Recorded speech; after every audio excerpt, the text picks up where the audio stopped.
everyone, it's Tara. Welcome back to my channel. Today I am here with my August wrap-up. In the month of August, I participated in the Newt's Magical Readathon, where I was working towards the career of a journalist. I read a total of 8.5 books. I did carry over one book from July, and I read about half of it. My total page count, including the complete book that I carried over from July, was 3,086 pages, and my average star rating was a 3.94. So the book that I carried over from July was Six of Crows by Leigh Bardugo. I gave this 4 stars. I really, really enjoyed it. I have never read any of the other Grisha books, so I was kind of going into this blind, but I found that I didn't really need the background from the Grisha trilogy to understand this. There were some things that I'm sure I probably would have understood better had I read the Shadow and Bone trilogy, but overall, I really enjoyed it and I wasn't too lost. I do want to read the Shadow and Bone trilogy just to have that background, but really, really, really enjoyed this. I'm not going to go into a full summary of this because this book, the Grisha universe, is incredibly popular on BookTube, so I'm sure you know what this is about. This book follows Kaz Brenner and his kind of ragtag gang of criminals, and they are tasked with pulling off this heist to help somebody escape from prison. So that's the basic summary. I really enjoyed this. I loved the dynamics of the gang. I read it really quickly and really, really, really enjoyed it. So 4 stars for Six of Crows. The next book I read was the book I selected for my A in Muggle Studies, which was a book with a real person, real thing, like a photo element on the cover. And that book was Summer 69 by Ellen Hildebrand. So there's surfboards, real people, the ocean. There's a car on the back. So I figured this counted. This book I did as a buddy read with Tia. Tia and I both loved this book.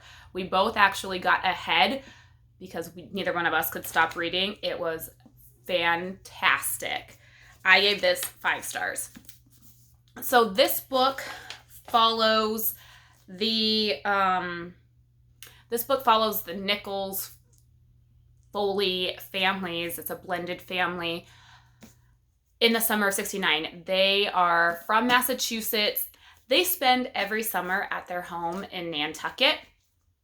And this summer is the summer of 69. This follows 4 different perspectives. You follow the mother, Kate, and then her 3 daughters. You have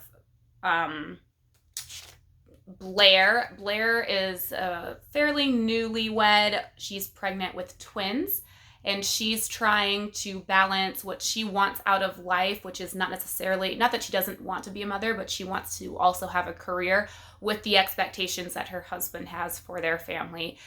Then there's Kirby. Kirby is in college. Kirby's kind of a hippie. She's participating in protests. She starts dating a person of color. She is all about, free love, all of that. She actually starts off the summer on Martha's Vineyard was it Martha's Vineyard? Yes. She starts off the summer in Martha's Vineyard because she wants to make her own way in the world and doesn't want to spend the summer with her family.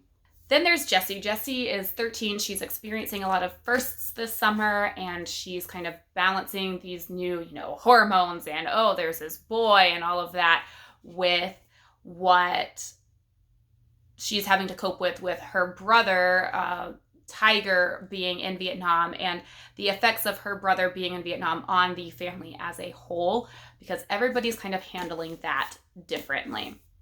So this book was like you were being plopped right inside their living room and just witnessing everything on a day-to-day basis. You get some of the big events of history. You get a little bit of the Vietnam War. You get the moon landing, you get Woodstock, you get Senator Kennedy's car accident, but from the perspective of this family. And it was very, very interesting, and I loved it. So if you like historical fiction, I would definitely recommend this book.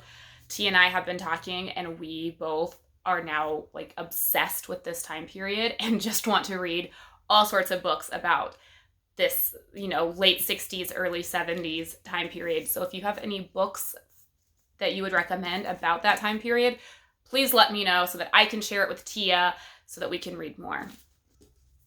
The next book I finished was the book for my A in astronomy, which is a book with moon in the cover, or in the title, or on the cover.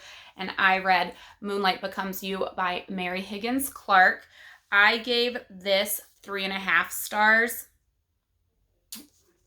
It was a solid Mary Higgins Clark book. It's not my favorite Mary Higgins Clark book of all time, but it was good.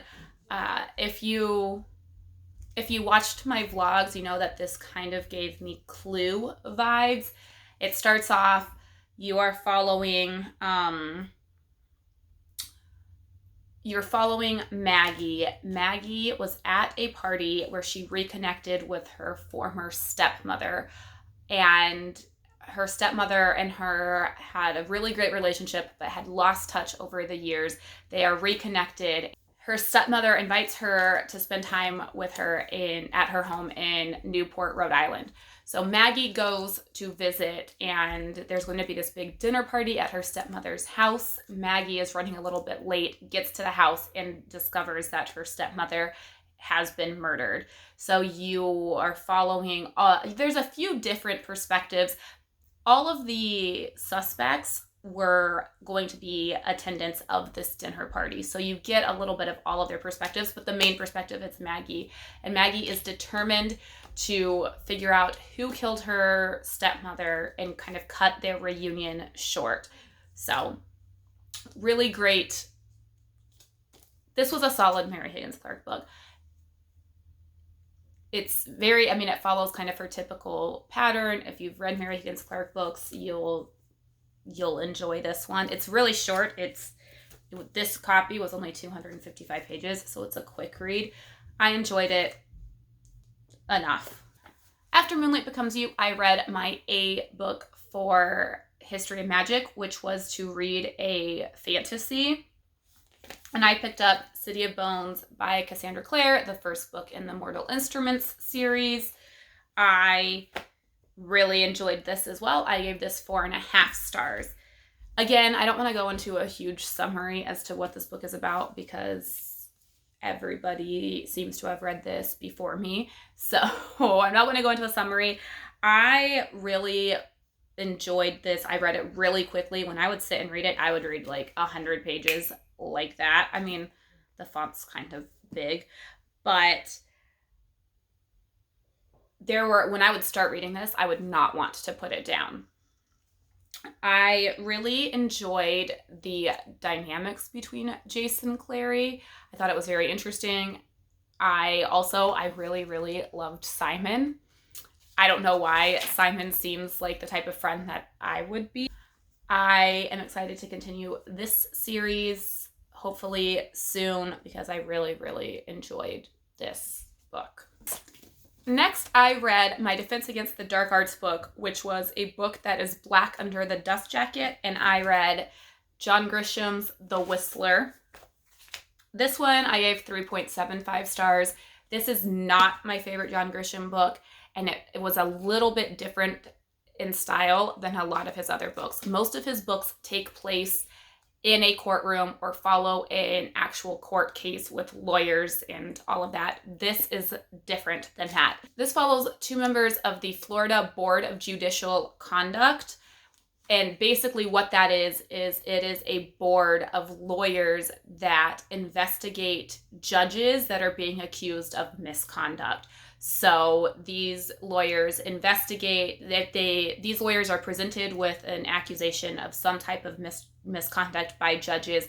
They investigate that. They present their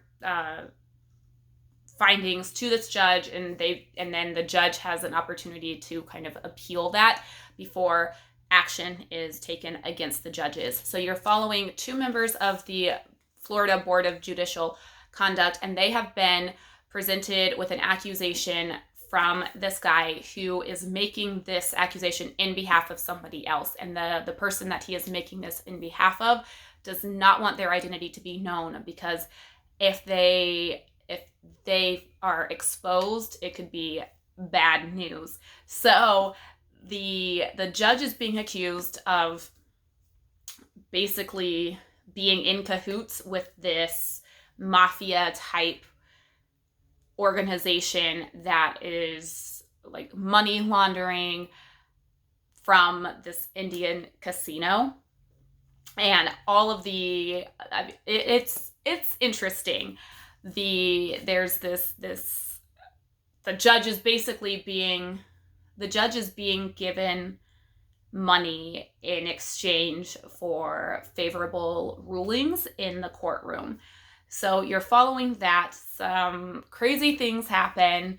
Some unexpected things happen. I'm not going to spoil anything, but it was very enjoyable. It was just different than what I'm used to for John Grisham. So that threw me off a little bit, but I enjoyed the book. I've actually told my father-in-law he needs to read it because he really likes John Grisham, and it's a little bit different. It was nice. It was a nice change of pace, just not what I was expecting. Next, I read my e-book for History Magic, which was to read a book with a map in it.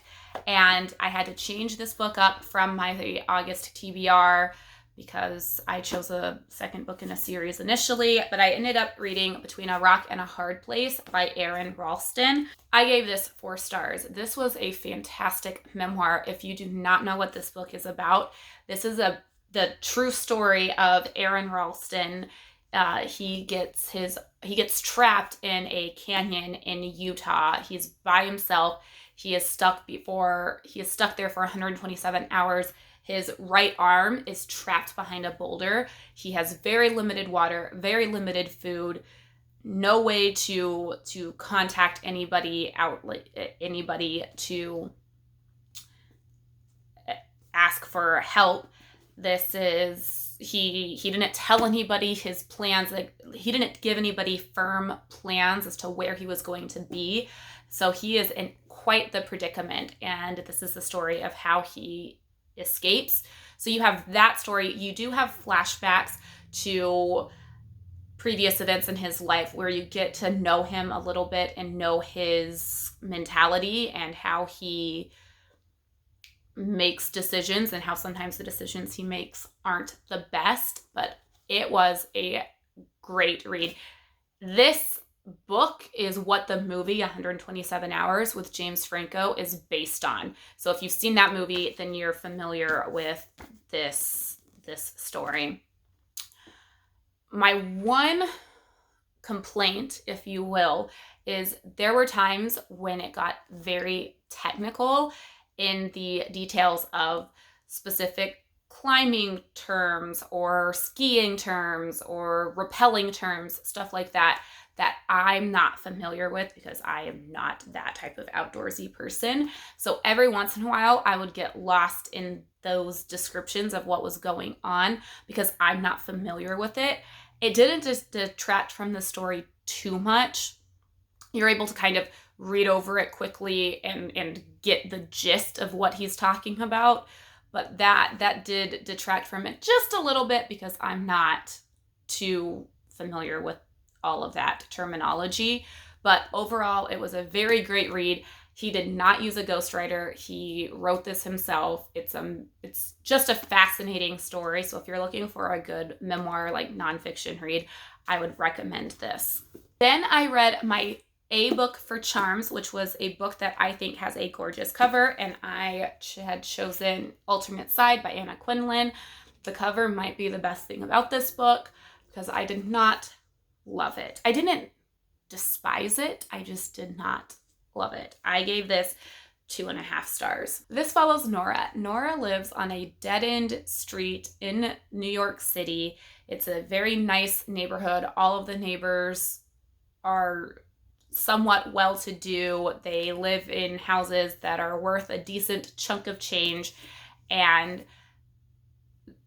something happens in the neighborhood that kind of rocks everybody and causes a lot of change to take place. That description, which is basically what you read on the back or on the dust jacket, that description intrigued me. I was like, ooh, this is going to be such a good story.